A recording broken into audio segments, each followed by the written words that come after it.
Hey everybody, let me know if you can hear me in the chat.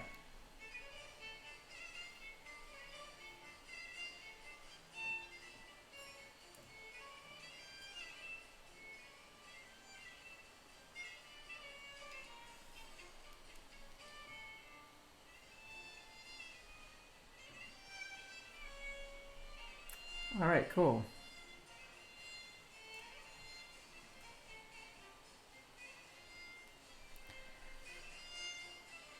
Alrighty.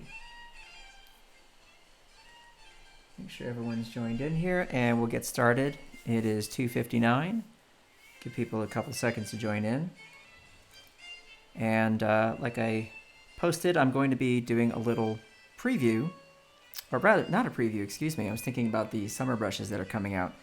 No, but these are the spring brushes and they are actually live. So for those of you who are in England and some other parts of Europe, I was told that there were some issues with downloading the brushes. They weren't yet live and they weren't yet being displayed on the download page. If that is the case, you can change the region when you go down to the bottom of the brush download page to the United States, and you should be able to grab them. And if not, don't worry. I was told that everything would be live worldwide by this weekend. So I would say Saturday, Sunday, if you check in again, you should be able to get them. But if that's not the case, don't forget, reach out to me on Twitter, let me know so I can ping the Photoshop team and let them know that the brushes aren't there. All right, but for most folks, the brushes should be live. You can grab them. And this is the Spring 2020 brush update. And I wanted to just walk through some of these brushes with you. And if you have any questions, I can check the chat and see what's up. Hugs from Brazil. Hey, Tate, that's very kind. Hugs right back to you.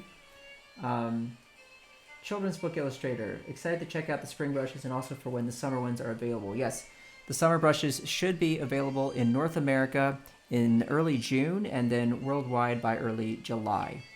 And I'll definitely be doing a preview of those as we get closer to that date. All right, so let's take a look at these spring brushes. There are a bunch of them to go through.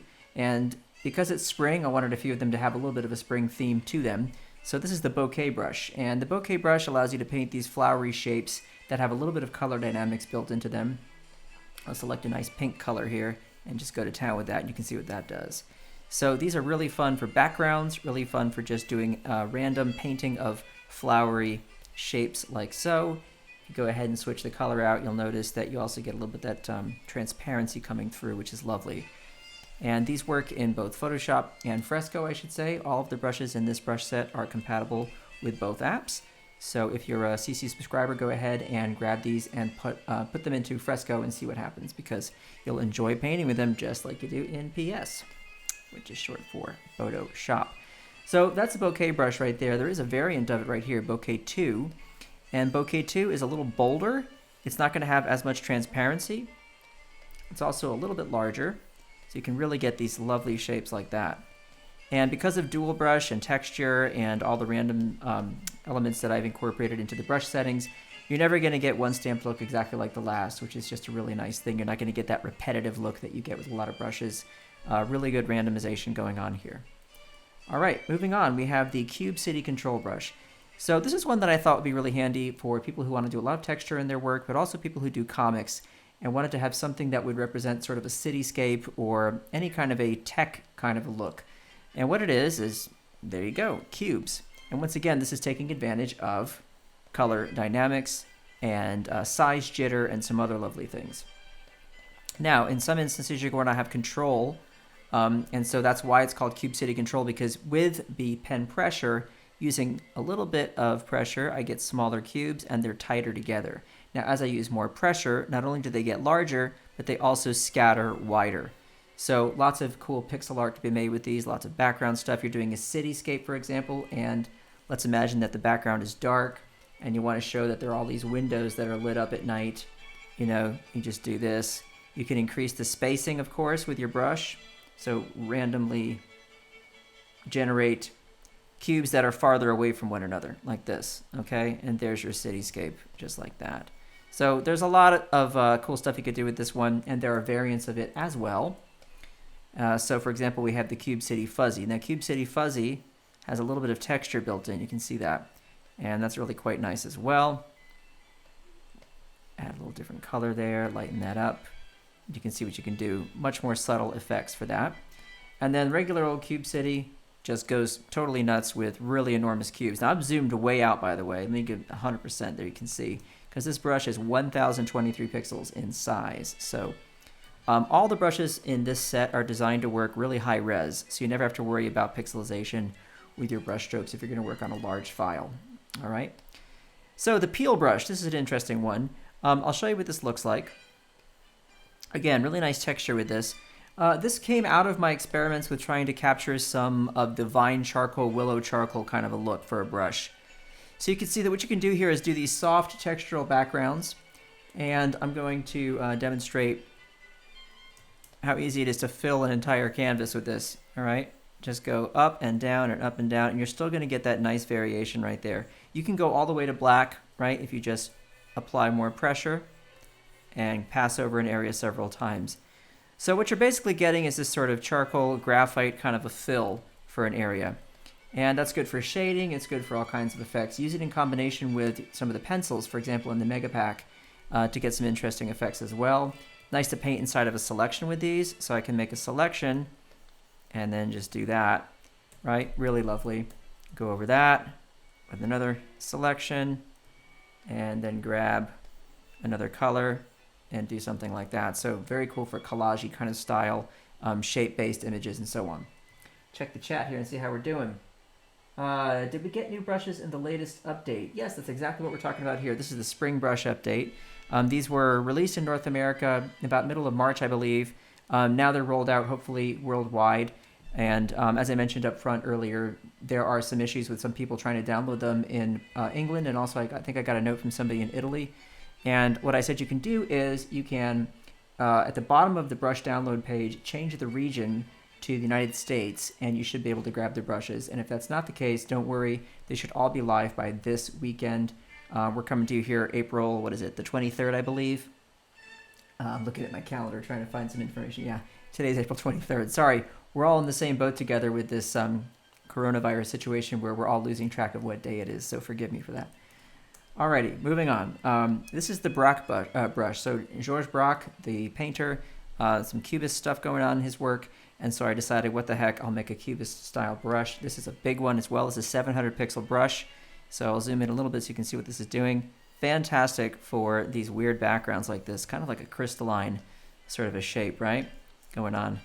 So crystallize that canvas, boom, boom, boom. Color dynamics in play as usual, so you can see what's happening there. And they're really subtle, so you can get some pretty nice effects. Use it for backgrounds, use it for who knows what else. I don't know, maybe you're going to do Superman and his Fortress of Solitude, and you just want to throw in some icy shapes right there, right? Some blue. So look, I'll just go like this, right? Get a nice base in there, darken it up a little bit. Da, da, da, da. There, now I'm in this Fortress of Solitude kind of environment for soups, right? Maybe add some white and just pop that in here and there. See how fast that is? That is a fun brush right there, folks. Alrighty, the Free Flow brush. Well, this is a really nice one for inking. I really like this brush for inks. And it's, again, really large, 200 pixels we're talking. So this is a big one, right? So what you do is, if you want to do some inking, what you do is just size it on down, put it down to like 70 pixels, something in that vicinity, right? And then, wow, look at that. Free Flow, that's the name, right? Now, the way you control the texture, like you're seeing there, is with tilt, right? So more tilt means more dry brush. If I come more vertical, I'm going to get lines that are a little bit less textured. All right, but I love the variation you can get with this brush, like that. Just all kinds of different marks you can make. Really fun for inking. What you can also do is you can go to your brush settings, turn on scatter, and increase the brush stamp from 1 to 2, and that'll also darken it up if you're looking for a more solid line. All right, so for the inkers out there, that's the Free Flow brush. Try saying that 10 times fast. Free Flow brush. No thanks. All right, the Bash brush. Well, here's an interesting one. So this one's got a lot of texture to it, but you can do a combination of things. And I actually demoed this brush once in a Fresco live stream because it's got so much potential for making different kinds of marks with one tool. So I can do line work with it, right? Say I'm doing sort of like this side of a house or something out in the countryside. All right. And then look at this. If I use more pressure and tilt, all right, I can do the landscape right next to it, just like that. So same brush, right? Very different effects with this brush. Same brush, different effects. And I'm just using pressure and tilt to control this. So I'll just fill in a little bit of darkness inside that door there. But yeah, with the pressure and the tilt of the stylus, I'm able to create all these different marks with this same brush. I want to add some texture there under that roof. Okay, so that is the bash brush. It has a lot of different uses. I'll zoom in again so you can see how that texture all looks. Let me know if the resolution is okay on this stream, by the way. I'm going to check the chat and see if anybody says anything about that, because I want to make sure it's nice and crisp and sharp. It's looking sharp on my end, but want to make sure it's okay on your end.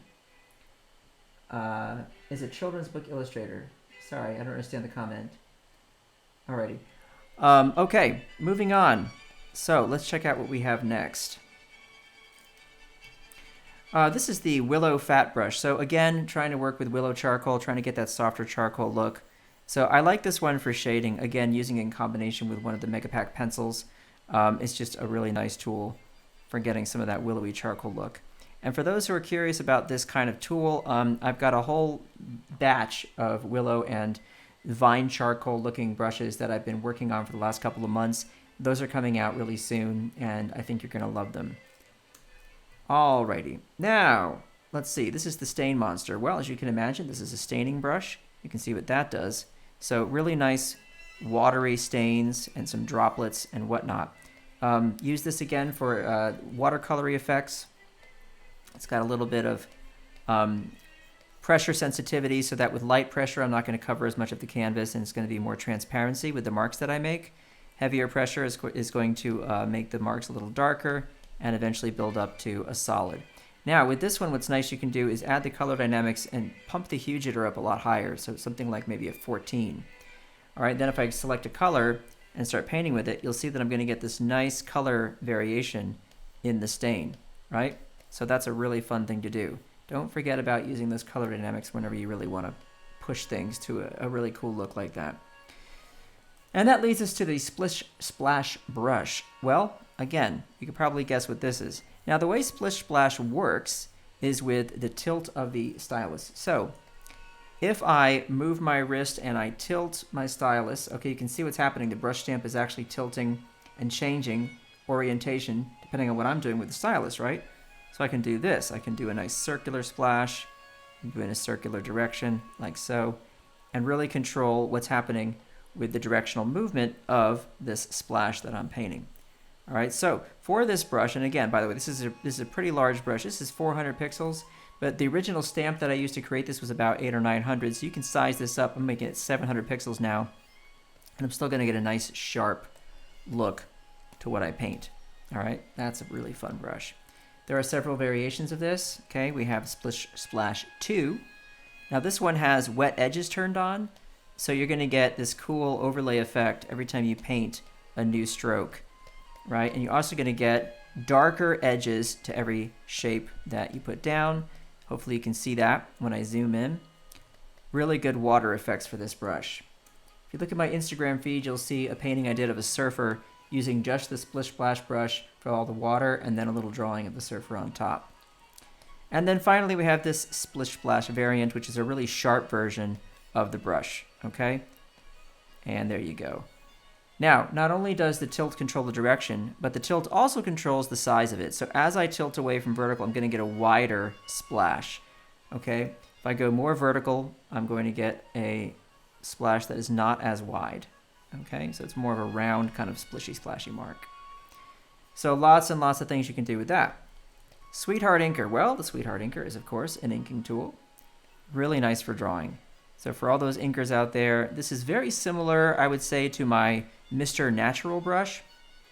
If I move away from a vertical, from the tilt of my stylus, moving more horizontally, right, to line up parallel with the surface of the Wacom tablet I'm using here, I'm going to get more of a dry brush look. The line is going to break apart a little bit more, right?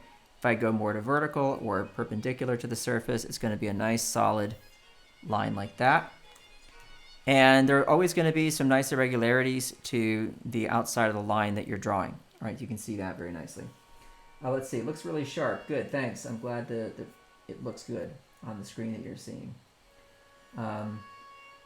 Let's see. Oh, someone's asking, where do you get the brushes? How do you load them? Good question. Here you go. Look, in my brushes panel here, you can all see this.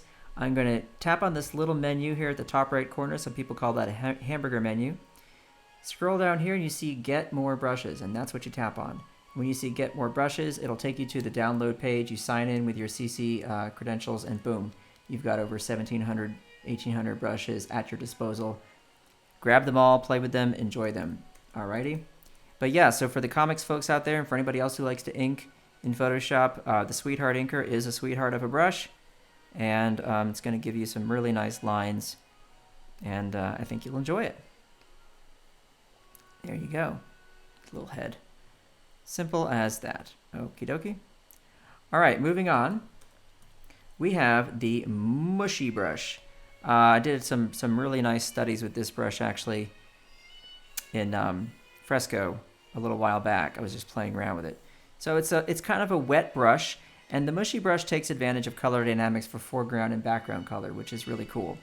And what that means is if I have a foreground color, let's say of a blue, and a background color of like a pink, alrighty, then what it's going to do is with more pressure, it's going to use that foreground color more. With less pressure, it's going to use more of the background color. And with medium pressure, it's going to kind of blend the two together, so you're going to get this kind of purple color, right? So if I use more pressure, more blue, and then less pressure is going to move more toward the pink. And because there's transparency tied to pressure, I'll never actually get to that pink color because it's eventually going to go to nothing or transparent, fully transparent. But if I switch my foreground and background colors, reverse them, right, now I'm going to use more of the pink when I use more pressure, okay? So with this brush, I like to do straight up watercolor work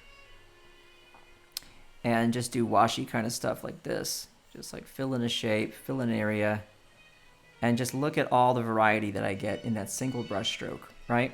That's really pretty. Good texture. The edges are really, really cool. We get that wet edge effect here and there. I like to overlay these because the brush setting for multiply is the default for this one. If you don't want that, you can always come up here, turn that back to normal, right? And you're going to get less of that transparency, and the more you paint, it's eventually going to go to solid, all right? Go ahead and reverse. So now I'm painting more with white in the foreground, right? Really, really fun to play around with this and see what you get. Lots of very natural looking brush strokes. The Washi Warren, named after my dad, his name. This is a fun one. So this is another watercolor brush, but it uses a new texture that I made, and I like to just let that reveal itself as I go and paint. Okay, so for those of you who like the watercolor effects and the real watercolor brush set, this one's for you.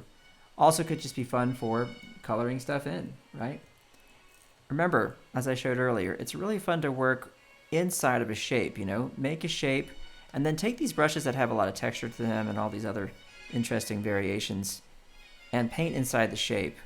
That's just really rewarding to me. I love having those hard edges, but then having all that textural stuff happening on the inside. That's really fun.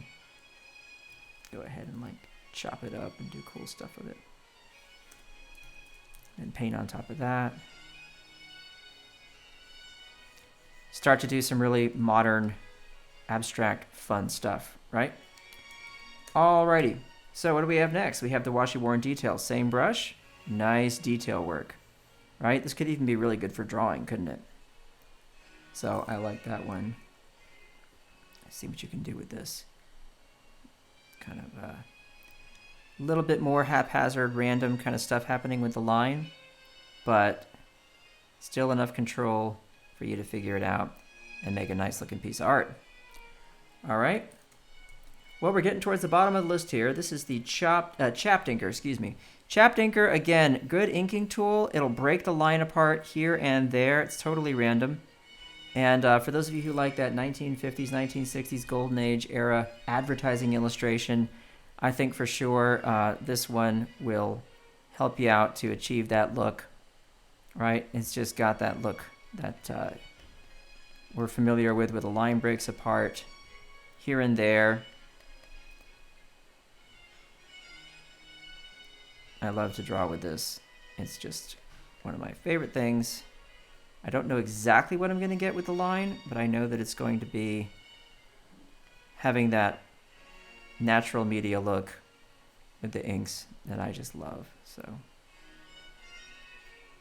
I don't know who this guy is, but he looks upset about something, right? Turn it on its side, you'll get a little bit more dry brush, like that. And there you go. So that's a fun one. That is the Chapped inker.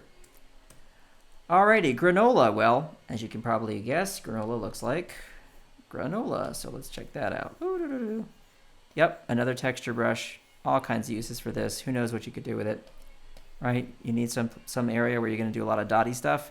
Maybe it's foliage. Maybe in the background you got to paint some foliage. You need to quickly just suggest some leaves in the trees back there, right?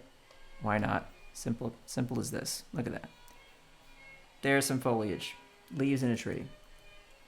There are some variants of this. We have the granola variant that has a softer look to it, okay, and more variation in the opacity with every brush stroke. And then there's also the granola color. This one takes advantage of color dynamics. Now you can always increase that, as I showed you earlier, bump that up to like a 10 or something along those lines. And now when I paint with it, I'm going to get more, let's use something like a blue, so you can get a lot more variation here. So you're going to see some greens in there, some blues in there. Go ahead and mess with the brightness jitter. You get a whole other situation going. Look at that. Really, really fun. Maybe you want to use this for someone's hair, right? If they've got more curly hair, go to a darker color like this. And using lighter pressure, I'm going to get a smaller stamp, right? So just do this, take my lasso tool and cut away a little bit right here. Come in, there's our hairline. There's an ear. Go back to that Washi Warren brush, something like that. Make it a little smaller, and then we can just do this. And now we have a nice face with some cool hair right there. I can fill in some of those areas with that brush too.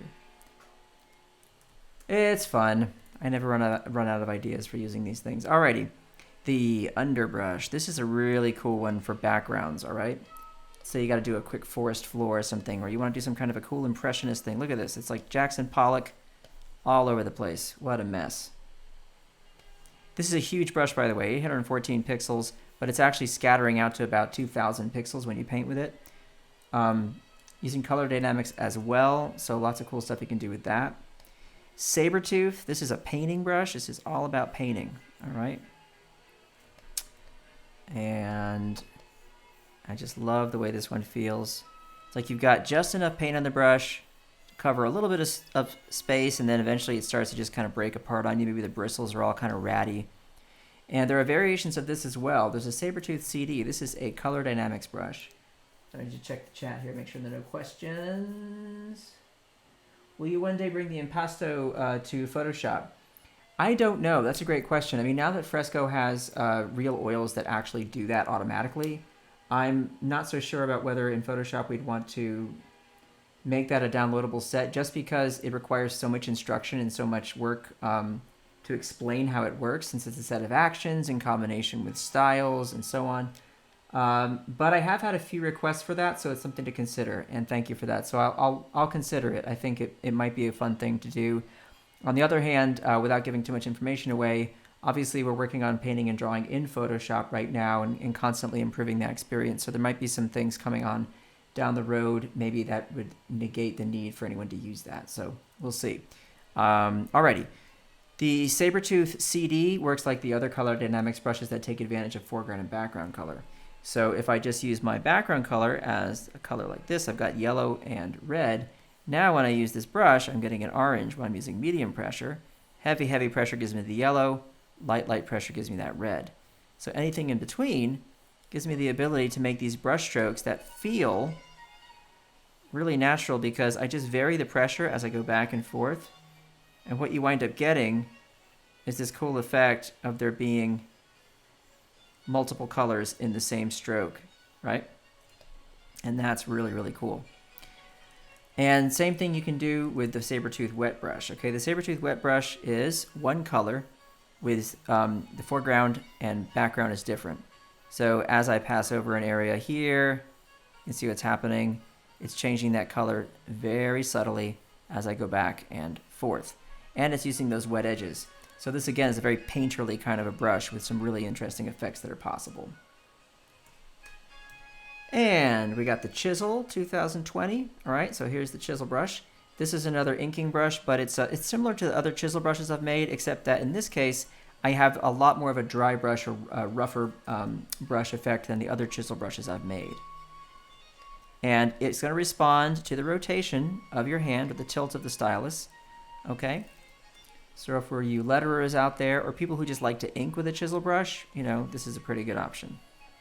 There you go. That's what that looks like up close. I've zoomed in at 100% right now. Yeah, there's a good variety of inking brushes in this brush set. I like how it breaks apart, like right there. That's a cool effect, and I think you'll enjoy that one. Scrappy Canvas, another kind of impressionistic brush. So let's take a look at this one. This is for oil painting on canvas. It's called Scrappy Canvas because the brush strokes that you make are going to be a total mess.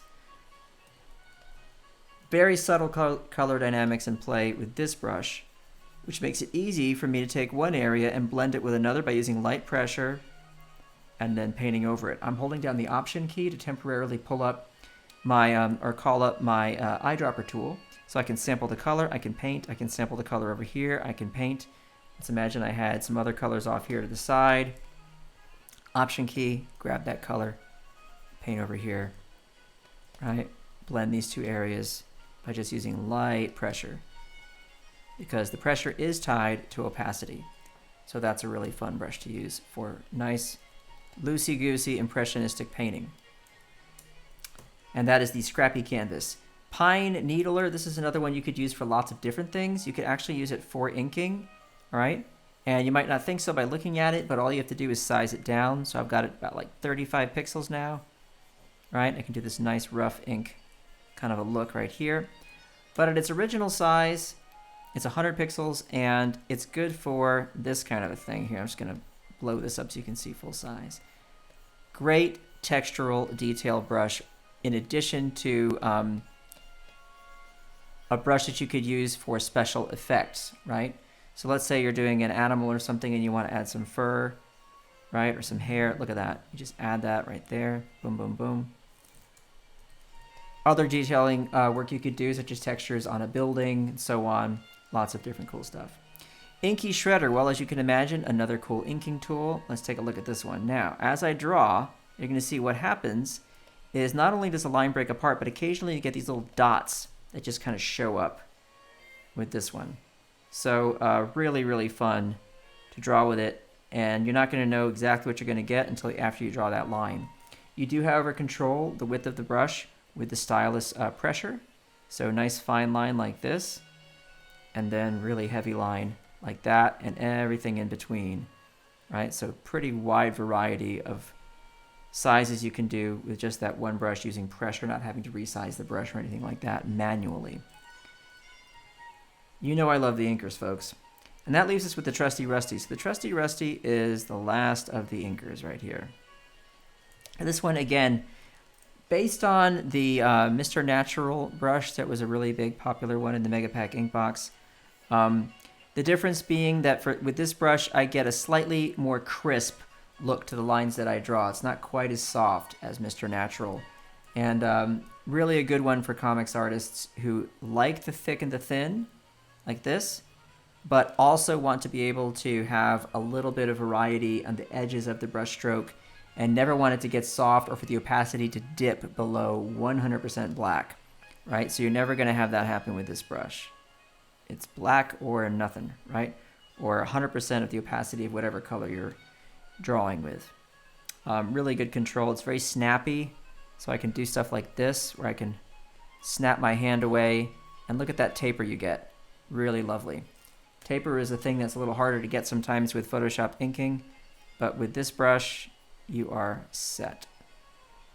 And folks, that wraps it up. Those are the brushes. That's the Spring 2020 2020, pardon me, the spring 2020 brush update. It's live right now in North America, should be live everywhere else by this weekend. And let me know what you think about the brushes. You can always hit me up on Twitter at Kyle T. Webster. More brushes are coming in the summer. Like I said, that's just a couple months from now. And those are going to be really fun. And I'll show you a preview of those brushes in about a month so you see what's coming down the line for those. I'll check the chat one more time and see what's up. Love to see a class on how to make brushes like these. That's a good idea. I should do a brush class sometime. I like that idea.